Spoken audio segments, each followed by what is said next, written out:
How do I know if I can afford to hire my next employee?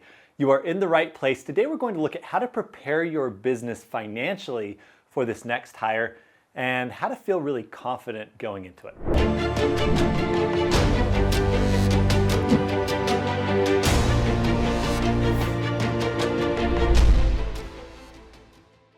I'm Dr. Alex Engar, your Profit Doc. Welcome back into the channel where today we're going to look at how do you know what you should hire for next in your business. Then we're going to look at what can you afford to pay that next hire. You might have noticed that some things are going a little bit crazy in the labor market right now. Hiring has gotten more expensive. However, if you do it right, I'm going to show you how to make sure this next hire is still incredibly profitable for the business. Finally, we're going to look at how do you protect your cash flow while you're hiring, so that you make sure that, yes, you're growing the business with this new hire, but you're also not tanking your cash as you're making this new investment. So the first thing that you need to answer is, what exactly are you hiring for right now? There's two different things you might be looking at. Number one is to buy back your time. These are usually administrative type things that are either buying back time from you or maybe even members of your team. Number two is to grow profitably. In other words, we are buying a return on an employee's investment to generate more revenue for the business.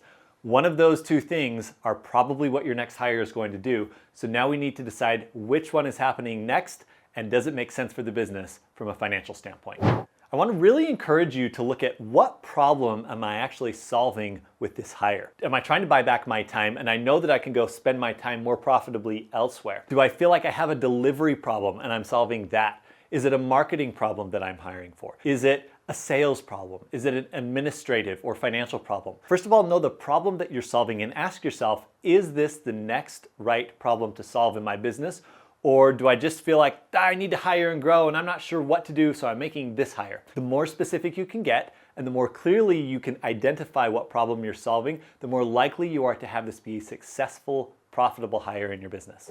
So now let's look at timing for just a minute. We're going to have an entire timing video for hiring on this channel. If you click subscribe right now, you'll make sure to get notified when we put that out. So let's look at what we call the 80% rule. If you remember, we've seen this capacity versus demand curve before on our channel, where we have a specific capacity in our business. Let's say, for example, that we are able to serve 100 clients at a time or 100 clients per month in the business right now. As I'm looking at the demand or how many people I have coming into the business, I might see that I hit this special spot around 80%. In this case, this would be 80 clients for easy math. That's when I should be making this next hire. We have an entire video on timing that you should check out, but I recommend that somewhere between this 75 and 85% range is where we're making the hire, because we need to have an appropriate ramp up time for that individual before they're really effective and efficient at helping us increase our capacity. So first, let's look at hiring for time.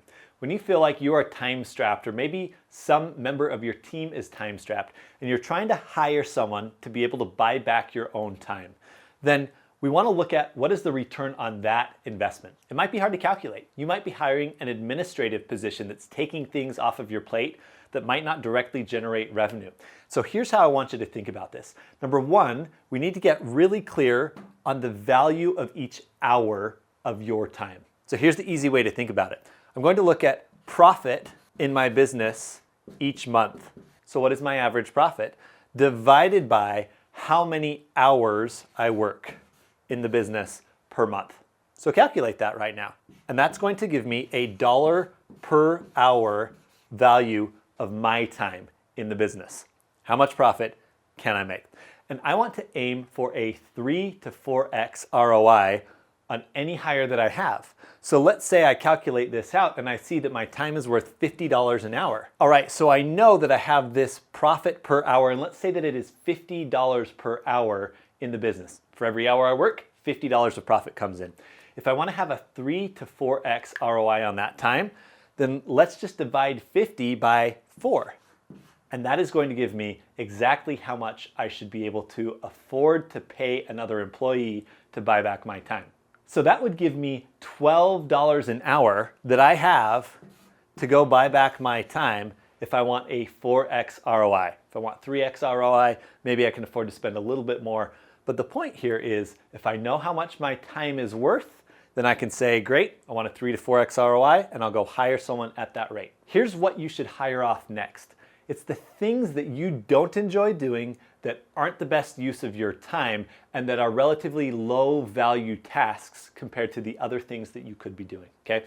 Go make a list of your low value tasks versus your high value tasks in the business, and you'll get a real quick sense of what you could be hiring off next when you're buying back your time. There's a really great book called Buy Back Your Time by Dan Martell that goes deep onto this. I highly recommend it. He's got some great content around this. So next, let's check out hiring for profit. So now I've got to ask myself, first of all, is my business ready for this financially? We'll see how to calculate that here in a little bit. But second of all, how much is it actually going to cost me?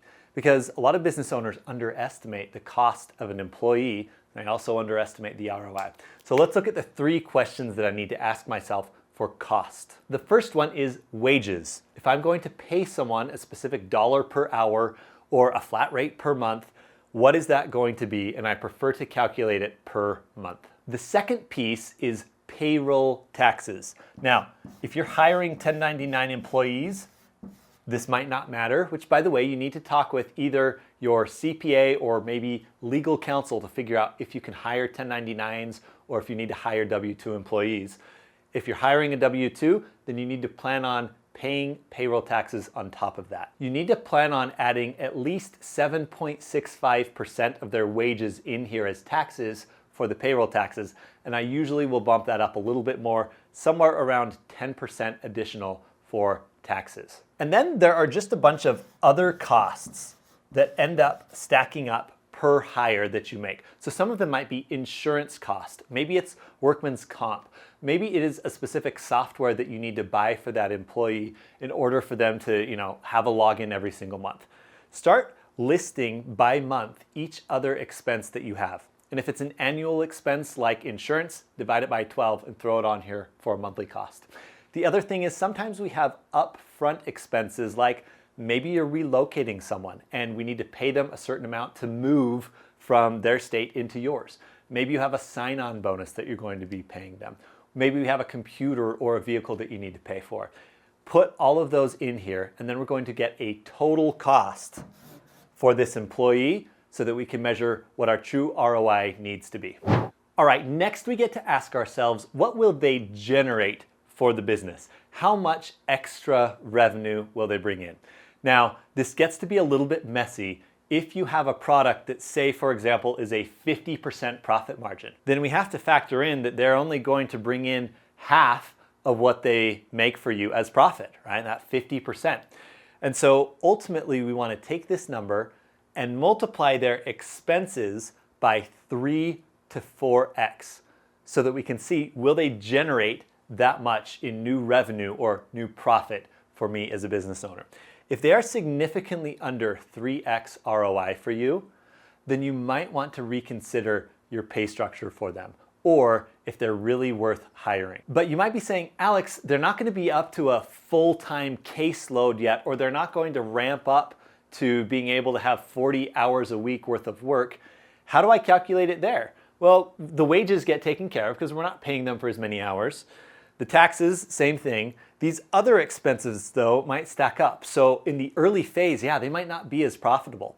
You have to decide, can I ramp them up quickly enough to get up to full caseload or full productivity so that I can bridge that time where they're a little less profitable for me? And this brings us to the last point in deciding, is it time right now, if all these numbers make sense, am I financially ready to hire? Okay, now the big question. Can I really afford to hire this person if I know that they're not going to get up to full productivity, they're not going to be making my full ROI just yet? Here's the thing. If you don't have reserves in your business, it is going to be so much harder to scale. We have lots of trainings on how to build up reserves, but my recommendation is to look at their salary and see, do you have 1 to 2 months of all of these expenses saved up in your business where you can afford to bring them on and they don't have to be productive on day one, because they're not going to be. I see it a lot like teaching your kids to tie their shoes. I use this example because I'm going through it right now as a dad. At first, it takes a lot more time for you to teach them how to tie their shoes versus just doing it for them. But then eventually they start to become better and better, and it starts saving you time. And then you're like, man, this is great. Why did I wait so long? A lot of times it's like that with hiring, especially when you're doing it for time. So we need to make sure that you have some in reserves so that you can bridge that learning gap as they're building up to being fully useful for you and the company. You know, I've seen this stuff done the right way, but I've also seen it done the wrong way. In fact, one time we had a clinician-based client come into us and say, you know, it's great, I've got this employee, every time they work, it's just pure profit. And I said, well, that's interesting, how much are they making? And as we started getting into the compensation structure, it was like a 70-30 split. The clinician was getting 70% of what they were getting paid from the clients, and the clinic was only keeping 30%. She said, it's great, I keep 30% and I don't have to do any of the work. And I said, well, wait a minute, can we calculate these other costs? What is it costing you to market and sell to get those clients? What is it costing you for your electronic medical records, your software? What is it costing you in the portion of rent for that one room that they're treating out of? And the clinic was covering all of those costs. And when we looked at it, actually they were losing money every single day that that person was working for them. And so I want you to be very clear on calculating all of these things and the true ROI of your employee so that you're not burning cash out the door every time you get a new client in the door. All right, so if you want to go deeper on this and you want to make sure that all the numbers line up for you as you're hiring your next employee, we have a really cool tool that I've prepared for you. It's our hiring calculator, and it takes all of these numbers we've talked through and gives you an easy way to plug them into a calculator to see what you can afford. We've also included our entire hiring workshop that if you click the link below, we'll send both of those over to you so that you can feel confident as you make your next hire. Thank you so much for watching the channel today. We're so grateful to have you here. We'll see you in the next video.